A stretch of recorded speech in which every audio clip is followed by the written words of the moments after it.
Untuk soal nomor 3, kita punya rangkaiannya dengan kita punya tegangan 120 volt ya. Dan frekuensinya 60 Hz. Lalu kita punya hambatan 200 ohm dan kapasitansinya adalah 4 mikrofarad. Oke. Nah, di sini yang ditanyakan adalah berapakah induktor L agar tegangan pada kapasitor ya, tegangan pada kapasitor tertinggal 30 derajat dari tegangan sumber. Oke. Nah, untuk menjelaskan ini pertama saya coba jelaskan dulu bagaimana itu diagram fasor ya. Oke, saya punya X ya seperti ini ya. Oke. Nah, untuk perhatikan ya. Untuk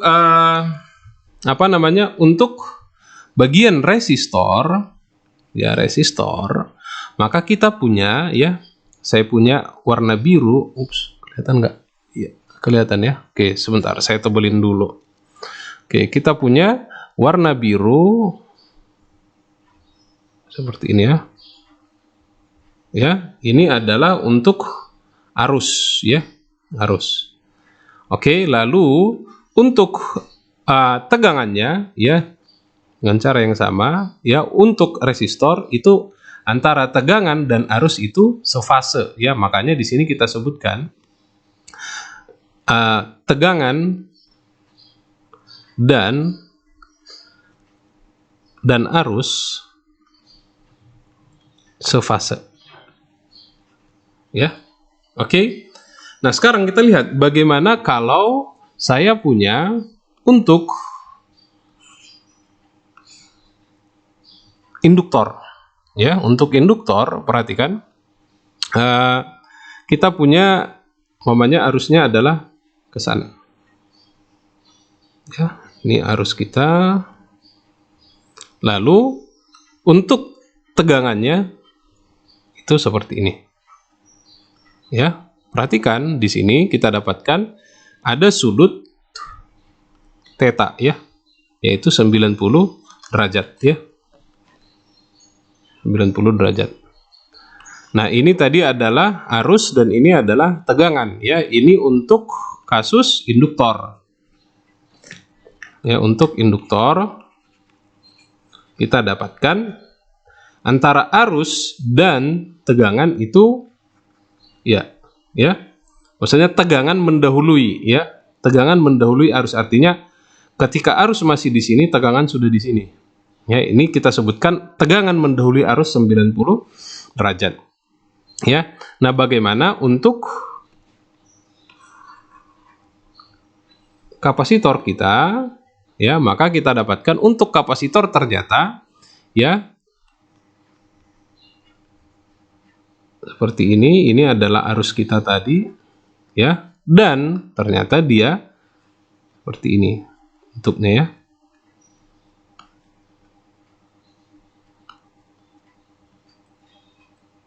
Ya, sama-sama 90 derajat untuk kasus ya. Nanti di kasus-kasusnya bisa berbeda ya. Ini saya buat 90 derajat. Nah, di sini kita lihat apa? Di resistor lihat arus mendahului ya, arus mendahului. Berarti arusnya sudah di sini, ternyata untuk tegangan masih di sini. Artinya resistor, arus ya. Oke. Saya buat seperti ini. Tegangan ya mendahului arus, sedangkan untuk resistor ini ya, kapasitor maksudnya ya, ini adalah kapasitor ya, tegangan, kalau bahasa saya terlambat ya, terserah sih kalian prefernya apa ya. Saya tegangan terlambat dari ya arus seperti ini ya. Nah, bagaimana untuk kasus kita seperti ini? Apa hubungannya dengan kasus kita ini ya? Oke, perlu sebenarnya kita gambarkan diagram fasor lagi ya untuk menjelaskan kasus kita ini. Oke. Seperti ini. Saya punya, kita ulang ya, kita gambarkan lagi diagram fasor kita. Ya. Ini arusnya sekarang tidak ada lagi arusnya ya. Jadi arus ini karena arusnya sama-sama ke kanan kita ambil, jadi kita fokus pada tegangannya aja ya. Oke. Begini. Saya seumpamanya punya tegangan resistornya adalah di sini. Oke, saya buat warnanya beda. Di sini ya. Oke, tegangan tadi kita buat warna merah, ini kita buat warna merah juga. Ya. Ini saya coba jelasin sedikit karena ini adalah konsep banget, jadi kita nggak bisa nyelesain kalau tanpa konsep ya. Nah, ini adalah VR. VR itu berarti tegangan si resistor ya. Ya, yang tadi di soal pertama sudah kita bahas ya, bagaimana tegangan di resistor, tegangan di kapasitor, dan tegangan di induktor. Ya. Nah, untuk tegangan induktor, perhatikan induktor tadi mendahului ya. Ya, maka kita buat induktor, saya buat warnanya biru ya. Tegangan induktor mendahului ya. Oke. Oke, ini adalah tegangan induktor ya, VL. Oke. Nah, lalu selanjutnya untuk tegangan kapasitornya tadi terlambat ya. Saya buat warna hijau. Terlambat. Oke. Jadi seperti ini ya. Nah, kita perhatikan ya. Kita perhatikan di sini. Jika tadi masih ingat di soal nomor 2 kita sempat bahas ya di sini ya. Jika XL lebih besar dari XC, maka rangkaiannya bersifat induktif. Perhatikan. Jika XL ya atau VL-nya itu kan adalah ada XL-nya di sini ya, ada XC-nya di sini dan ada R-nya di sini ya.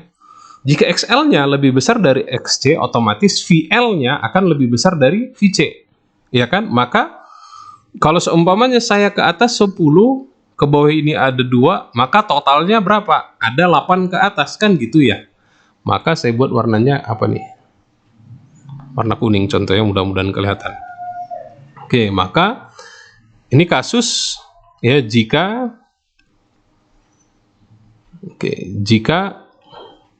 XL lebih besar dari XC, maka kita punya nantinya adalah ini. Oke. Ini ya. Seperti ini. Ini adalah XL kurang VL kurang VC-nya ya. Dengan warna kuning ini adalah VL kurang VC. Ya, otomatis vektornya adalah ya, kita lihat ya, vektornya menjadi, saya buat warna hitam. Ini ya. Maka tegangan totalnya adalah jadinya adalah warna hitam ini. Ya. Maka untuk kasus seperti ini kita sebutkan adanya tegangan, adanya atau rangkaiannya bersifat induktif ya. Lihat di sini ada perbedaan sudut ya. Ini sudut antara ini adalah Z kita ya. Z kita. Maka ini sudut theta. Nah, ini adalah beda fase tadi. Ya. Oke. Nah, kalau seandainya tadi di soal kita atau di kasus kita sekarang baru ya, kasus lain, jika XL-nya lebih kecil dari XC. Perhatikan apa yang terjadi. Ya, jika ya ini tadi ya, ini adalah XC-nya lebih besar dari XL ya, maka kita punya berarti jumlahnya ini kan ke bawah nih. Warna kuning ya. Maka kita dapat vektornya ke mana? Ya, kita dapat ke sini. Maka kita dapat ya totalnya adalah ini ke sini. Ya, ini adalah totalnya dengan sudut theta ini. Oke. Ya, di sini kita dapat sama ya, warna biru. Oke, kita dapat di sini adalah ada perbedaan fase. Ya, ini. Ini adalah theta. Theta kita tadi adalah perbedaan fase ya. Oke, ya ini adalah theta kita. Oke, nah lalu bagian ini apa Pak? Ya, atau bagian yang ini tadi apa? Saya buat warna merah dia. Oke, ini adalah ya tegangan atau begini. Sudut yang terbentuk antara hijau dengan warna hitam ini adalah kita sebut dengan ketertinggalan fase dia terhadap arus ya. Kalau seumpamanya di sini sudut ini adalah apa yang kita buat ya? Contoh seumpamanya adalah sudut alfa gitu ya. Ini alfa, ini alfa. Alfa itu adalah ya sudut ya yang dibentuk antara kalau seumpamanya ini XC atau kapasitor dengan sumber ya, tegangan sumber kita. Oke, tegangan sumber kita kan ini nih ya. Oke. Nah, sekarang gini. Oke, kita langsung ke soal aja ya biar lebih gampang. Di soal kita tadi, berapakah L agar tegangan pada kapasitor tertinggal 30 derajat dari tegangan sumber? Nah, perhatikan. Berarti di sini yang kita tinjau adalah tegangan pada kapasitor. Tegangan pada kapasitor mana? Ini yang warna hijau ya. Oke, tegangan pada kapasitor VC-nya tertinggal ya. Tertinggal 30 derajat dari tegangan sumber. Itu artinya apa? Sudut yang terbentuk yang hitam ini adalah dengan warna hijau adalah 30 derajat. Nah, opsinya ada dua. Gambar kita seperti ini atau seperti ini. Ini tadi kasus jika XL lebih kecil dari XC. Ya. Berarti dia ke bawah. Kenapa tidak ke atas, Pak? Karena kalau kita buat ke atas, lihat sudut yang terbentuk antara kapasitor dengan sumber, ini berapa derajat? Lebih dari 90 derajat ya. Maka tidak mungkin karena di soal dia minta adalah 30 derajat. Berarti pasti ke sini. Ya, paham ya? Oke. Nah, pertanyaannya sekarang adalah berapakah L agar tegangan pada kapasitor tertinggal? Berarti yang ditanya adalah L. Ya, berapakah L? Berapa L? Oke, paham ya? Nah, dari sini kan kita dapat ya. Perhatikan. Ini tadi kuning ini adalah apa? Kuning ini tadi adalah XL kurang XC ya. Ya. Maka kita dapatkan di sini. Oke, berarti ini adalah theta ya. Ini theta, ini XL kurang XC kita, ini tadi X atau R ya. Ini tadi R. Maka di sini kita dapatkan ya dari sini tadi ya. Tangen theta itu sama dengan XL kurang XC per R ya. Makanya tadi di soal yang nomor 2 kita kan langsung pakai ini ya. Nah, penjelasannya ada di sini ya. Oke, seperti ini.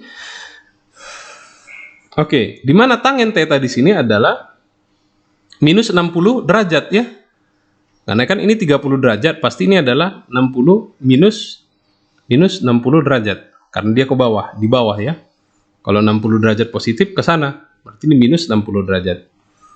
Oke, maka kita dapatkan R tangen theta gitu ya, sama dengan XL kurang XC gitu ya. Maka kita dapat di XC ya. Maka kita dapatkan XL sama dengan XC tambah R tangen theta ya, dengan tangen theta tadi adalah minus 60 derajat ya. Maka kita dapatkan di sini XC-nya menjadi berapa? Oh ya, bisa kita jabarkan langsung ya. XL di sini adalah 2pi FL, sedangkan XC di sini adalah 1. Oke. Ya, 1 per, langsung saya aja ya. Saya buat 1 per 2pi FC ya. Tambah R tangen theta. Atau gini aja. Oke, gini aja. Boleh ya, seperti ini juga boleh. Maka kita dapatkan L ya. Berarti untuk mendapatkan L-nya adalah Oke, saya bisa buat seperti ini. Saya pindahkan ke sini ya. L di sini sama dengan per 2pf-nya saya pindahkan ke kanan menjadi 1 per 2pf. Ya, saya punya 1/2 pi FC ditambah R tangen theta ya. Nah, nanti dengan memasukkan nilai tangen tetanya ya, tangen theta atau tetanya adalah tadi minus 60 derajat ya. Kita masukkan nilainya, C-nya 4 mikrofarad diubah dulu ya. Oke, langsung saja. Kita punya 1/2 pi, F-nya adalah berapa tadi frekuensinya? 60 Hz ya, berarti 120 pi langsung ya. Oke. Berarti saya punya 1/120 pi. Oke, saya punya di sini 120 kali C-nya tadi adalah 200 ya, berarti 120 kali 200 ya. 120 sama 200 ya. Berarti saya punya 24 123 C-nya. Oke. Oke. Oh, C-nya tadi adalah sorry. C-nya 4 mikrofarad ya, sorry. Berarti saya punya 2 PF. 2 pi-nya tadi adalah 2 kali 60 120 kali C-nya 480 ya. Berarti saya punya 480 kali mikrofarad ya. 10 pangkat minus 6 ditambah R-nya di sini adalah tadi 200 ohm. Oke, 200 tangen minus 60 derajat ya. Ya, maka nanti di sini kan dapat minus nih, tangen minus sekian ya. Maka hasil akhirnya nanti ya, silahkan kalian cari ya. Nanti hasilnya adalah kalau nggak salah 0,84 Henry ya. Tapi nanti coba dicek ya apakah hitungan saya salah. Oke, itu adalah besar L agar tegangannya tertinggal 30 derajat. Kenapa ini ngaruh minus 60? Karena kalau seandainya kita buat ini positif 60 derajat, itu pasti sudah beda. Maka akan ke sana. Ya, ini akan ke sana. Kan gambarnya seperti ini. Kalau gambarnya seperti ini kan berarti kasusnya XL-nya lebih besar dari XC. Jelas berbeda, ya. Oke. Nah, di sini kita katakan bahwasanya rangkaian kita bersifat kapasitif ya, karena XC-nya lebih besar ya. Ini XL kurang XC. Oke. Ya, demikian untuk soal nomor 3. Saya coba jelasin tadi dari awal agar paham ya dari mana seperti ini. Oke, kita lanjutkan ke soal selanjutnya.